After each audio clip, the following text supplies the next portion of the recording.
Very good morning, dear students. All of you are welcome on behalf of Dr. Santosh Academy. आज हम discuss करेंगे against of honour bye नाडिन गार्डिमर का। नाडिन गार्डिमर एक बहुत ही famous novelist हैं, African है ये, पॉलिटिकल एक्टिविस्ट भी हैं और 1991 में इन्होंने नोबेल प्राइज जीता भी है। तो डिटेल स्टडी करने के पहले हम चाहेंगे कि सभी लोग चैनल को सब्सक्राइब ज़रूर करें और कमेंट्स करें, लाइक्स करें, ताकि आपके सुझाव के अनुसार नए वीडियो जो हैं उनको बनाया जा सके। तो आइए ऑथर के विषय में हल्की सी चर्चा करते हैं। Nadine Gordimer was a South African writer and political activist. She was Nobel prize winner also. देखिए 1991 में इनको नोबेल प्राइज भी मिला है। Known for her anti apartheid stance and exploration of moral and racial complexities in South African society. South Africa के समाज में जो नैतिक और रेशियल यानी कि भेदभाव का जो मिश्रण है, इन सबको इन्होंने एक्सप्लोर करने का प्रयास किया है। की थीम इन हर वर्क्स, इनके जो कार्य हैं, इनका जो लेख है उसमें political justice, personal responsibility, identity and exile, इन सब चीज़ों का उल्लेख किया गया है। ये सब फोकस्ड थीम रहे हैं इनके वर्क्स के। अब इसके बाद हम थोड़ी सी चर्चा करेंगे अबाउट द नावल। नावल के विषय में, राइटर के विषय में हो गया। She was Nobel prize winner in 1991। She was South African writer and political activist. She focused political justice, personal responsibilities and identity in her novels or in her different works. Racial complexities and morality are also focused in her novel, particularly in South African society. Okay, so now about the novel, the title is A Guest of Honor. Guest of Honor title है, that is published in 1970, 1970 में ये publish हुआ। This is a political novel. ये political novel है, post colonial fiction है। Post colonial means जब वहाँ पे अंग्रेजी शासन था, तो अंग्रेजी शासन के बाद की सेटिंग को यहाँ पे लिया गया है। आफ्टर दैट सेटिंग की जब बात करेंगे तो सेटिंग में fictional African country are recently freed from colonial rule. एक काल्पनिक अफ्रीकन कंट्री है जो अभी ये अंग्रेजों के शासन से स्वतंत्र हुई है, कॉलोनियल रूल से फ्री हुई है। स्टाइल की जहां तक बात करेंगे तो style is complex narrative with shifting perspective and rich pros.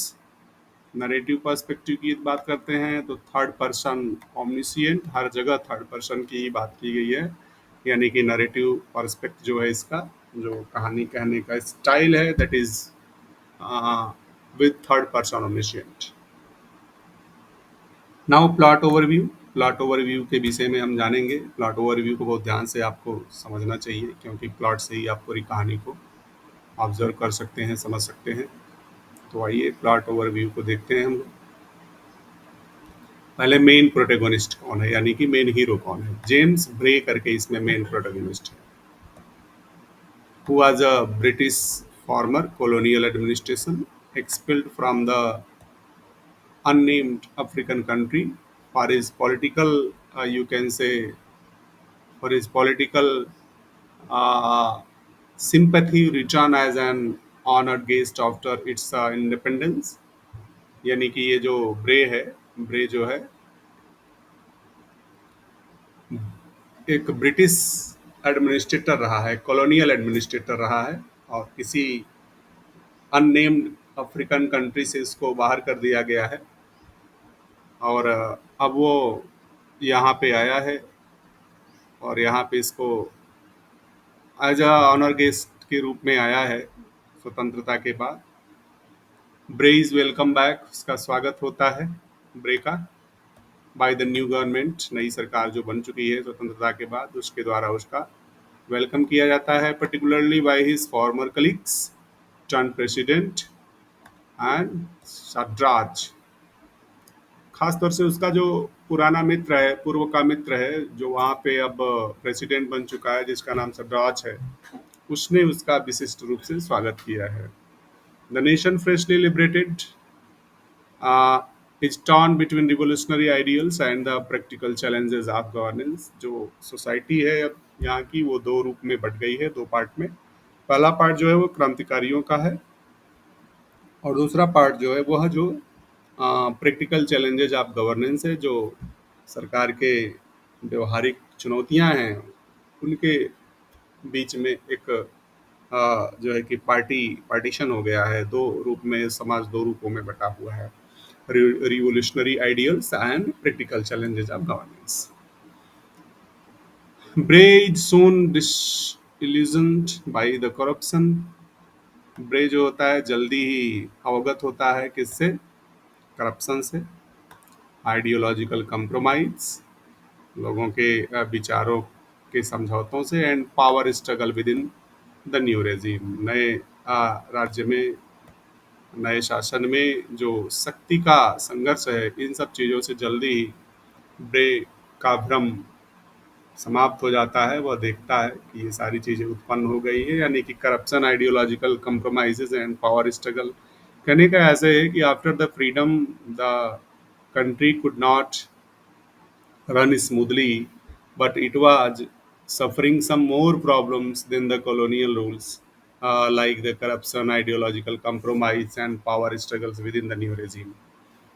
तो ये सारी चीज़ें ब्रे को फिर से देखने को मिल गई हैं, जिससे ब्रे बहुत चिंतित होता है।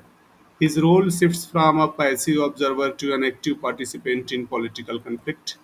तो जब वो देखता है कि समाज में ये करप्शन, आइडियोलॉजिकल का कंप्रोमाइज, स्ट्रगल इत्यादि जब आ गया है, तो वह अपने आप को पैसिव ऑब्जर्वर से, सिर्फ देखने वाले से, ऑब्जर्वर के स्थान पर सिर्फ सीधे वो जो पॉलिटिकल कन्फ्लिक्शन है उसमें पार्टिसिपेट करता है, सक्रिय रूप से भाग लेने लगता है, so that he could manage each and everything. Finally एक लाइन और इसके विषय में हम जानेंगे। The novel ends tragically. Finally novel का अंत बहुत ट्रेजिकल होता है। Underscoring the moral ambiguity and cost of political idealism. और जो इसकी मॉरल एम्बिगिटी है अंडरस्कोर करते हुए, एंड कॉस्ट पॉलिटिकल आइडियलिज्म देखते हुए, ओवरऑल ट्रेजिकली एंड हो जाता है नावल।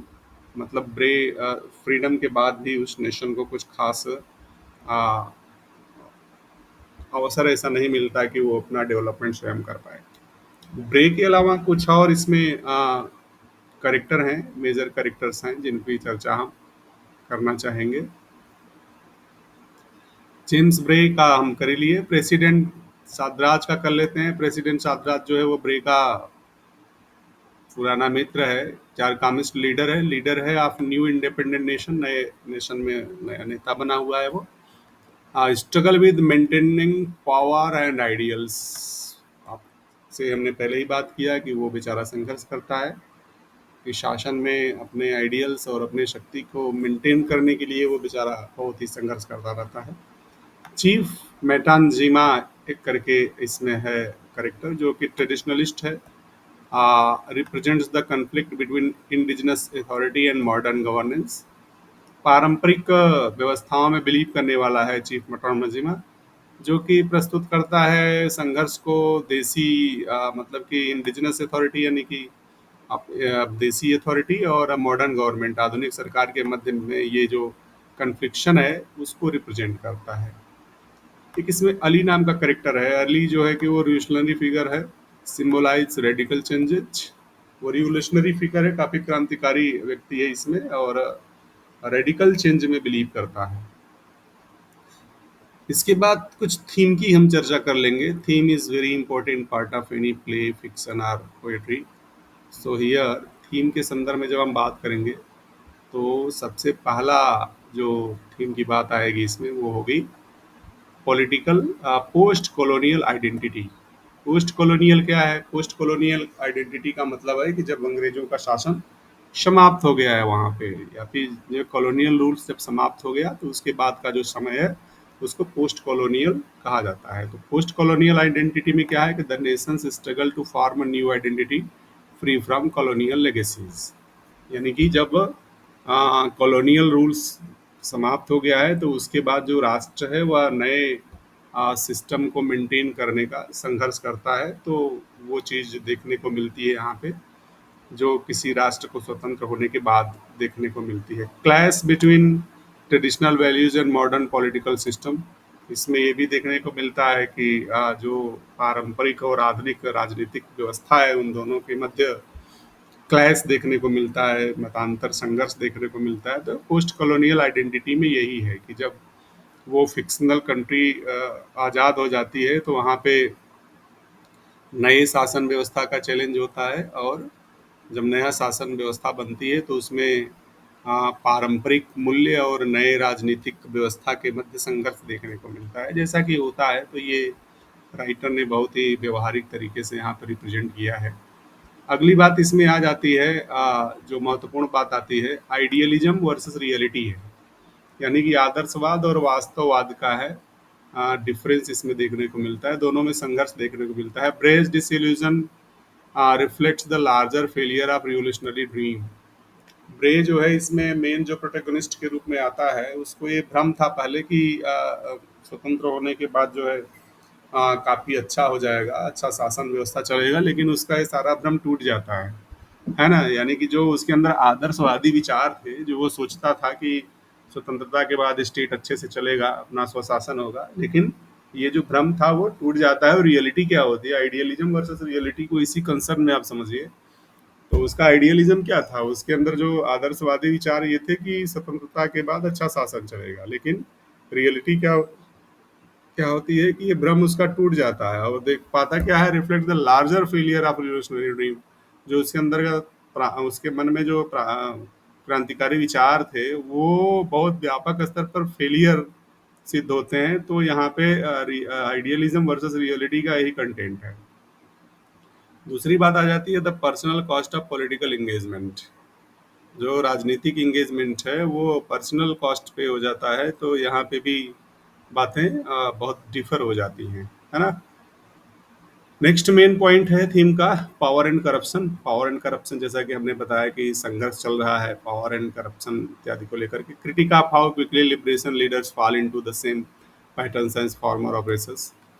इसमें ये आलोचना की गई है कि जो आ, नया शासन है, जो इंडिजिनस शासन है, देसी शासन है, देसी लोग हैं, ये कितने जल्दी उसी तरह से हो जाते हैं जिस तरह से कॉलोनियल रूल था। यानी अंग्रेजों के शासन का जो पैटर्न था, जो शोषण का जो पैटर्न था, उसी पैटर्न में ये बहुत शीघ्र ही आ जाते हैं, उसी को फॉलो करने लगते हैं। अर्थात व्यवस्था कितनी शीघ्रता से बदल जाती है, यानी कि देसी लोग भी भ्रष्ट हो जाते हैं और जनता का शोषण करने लगते हैं। तो ये इसमें पावर एंड करप्शन का बोध आ जाता है यहाँ पे। दूसरी बात आती है corruption and internal conflicts undermine the new government. जो नई सरकार है वो सरकार भ्रष्टाचार और आंतरिक कला से क्या हो जाती है, अंडरमाइन हो जाती है ना? तो पावर एंड करप्शन का यहाँ पे बोध ये है। फोर्थ मेन पॉइंट होगा थीम का, exile and belonging. Exile and belonging में Bray is metaphorical outsider despite being welcome, explore theme of home belonging and alienation. Bray जो है, जो कि मेटाफोरिकल आउटसाइडर है, मतलब बाहर से ही वो आया है, लेकिन ये मेटाफोरिकल है ना, एक्चुअल नहीं है, मेटाफोरिकल है। मतलब कि यहाँ पे जो है मेटाफोरिकल का कंसेप्ट आप जानते हैं कि रूपक है ये। तो वो स्वागत तो होता है, लेकिन वो एक्सप्लोर करता है, क्या एक्सप्लोर करता है कि पारिवारिक भाव का, बिलोंगिंग्स का, एलियनेशंस का। तो जो दुराव और बिलोंगिंग्स इत्यादि है वो इसमें देखने को मिलती है। मॉरल एम्बिगिटी है, यानी कि मॉरल एम्बिगिटी अस्पष्टता जो है, no character is purely heroic or villains. इसमें कोई भी करेक्टर प्योर रूप से हीरोइक या विलेंस के रूप में शो नहीं हो पाता है। ये इसकी मॉरल एम्बिगिटी है। एम्बिगिटी का मतलब होता है अस्पष्ट होना।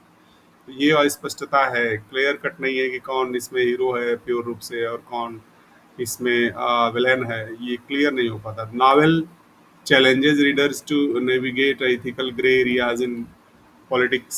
ये चीज़ देखने को मॉरल एम्बिगिटी में मिलती है। अगली महत्वपूर्ण बात आ जाती है literary devices and technique. Literary devices का क्या यूज किया है राइटर ने? सिंबोलिज्म है, Bray as a symbol, symbolic guest of both colonialism and idealism. इसमें जो ब्रे मेन प्रोटेगनिस्ट है वही इसमें सिंबॉलिक गेस्ट है ना। कॉलोनियलिज्म एंड आइडियलिज्म का मेन ये पे यहाँ पे सिंबल का प्रयोग है। आयरोनी, आयरोनी में the guest of honour becomes an unwelcome critic. हाँ ना, ये गेस्ट ऑफ ऑनर तो आयरोनी है। गेस्ट ऑफ ऑनर का मतलब जिसको बहुत सम्मान दिया जाता है वो होता है, लेकिन दिस इज द आयरोनी, यहाँ पे ये व्यंग्यात्मक हो जाता है, बिकम्स एन अनवेलकम क्रिटिक, है ना। पॉलिटिकल एलेगोरी है। पॉलिटिकल एलेगोरी में the अननेम country mirror many African Nations post independence. ये जो पॉलिटिकल एलेगोरी है, इसमें जो बिना नाम का देश है, बिना नाम की जो कंट्री है, वो दिखाती है क्या? मेनी अफ्रीकन नेशंस, बहुत से अफ्रीकन राज्य की बात करती है, कोई एक बात नहीं करती। पोस्ट इंडिपेंडेंस यानी कि स्वतंत्रता के बाद बहुत से ऐसे राज्य हैं जैसे कांगो, किनिया, जिम्बाब्वे, ये तमाम देशों की बात करता है। तो नॉवेल में ये जो फिक्शनल स्टेट की बात की गई है या फिक्शनल कंट्री की बात की गई है, that is not only for a fixed place, but this is for used Congo, Kenya, Zimbabwe, all were overruled by the colonial system. But after the colonial system, all the mentioned countries were suffering from whole of the problems we discussed in this novel. तो ये बात यहाँ पे दिखाने का प्रयास किया गया है। क्रिटिकल इंटरप्रिटेशन जब करेंगे तो पॉलिटिकल ट्रेजेडी है इसमें पहला पॉइंट। क्रिटिकल अप्रिसिएशन में यानी कि क्रिटिकल इंटरप्रिटेशन यदि किया जाए तो political tragedy, novel functions as political tragedy in which noble ideals are eroded by human flaws and semantic challenges। तो पॉलिटिकल ट्रेजेडी तो है ये। Neo colonial critic, critic how Western influenced countries post independence through economic and political means। Neo colonial critic का मतलब ये है कि कैसे पास्ट जो पश्चिमी राज्य हैं, जो पश्चिमी देश हैं, वो कैसे किसी देश को जो कि स्वतंत्र होकर के अपना सिस्टम चलाता है तो उसको आर्थिक और राजनीतिक रूप से कैसे प्रभावित करते हैं, ये भी यहाँ पे आलोचनात्मक दृष्टिकोण से डाला गया है, बताया गया है। पोस्ट मॉडर्न नरेटिव है। पोस्ट मॉडर्न नरेटिव का मतलब हो जाता है कि disjointed timeline and narrative ambiguity reflect the confusion of post-colonial transitions। तो ये महत्वपूर्ण चीज़ें आ जाती हैं जो क्रिटिकल इंटरप्रिटेशन के तहत हम स्टडी करते हैं। Finally a guest of honour is a powerful exploration of the ideals and disillusionment of post independence Africa through the journey of James Bray।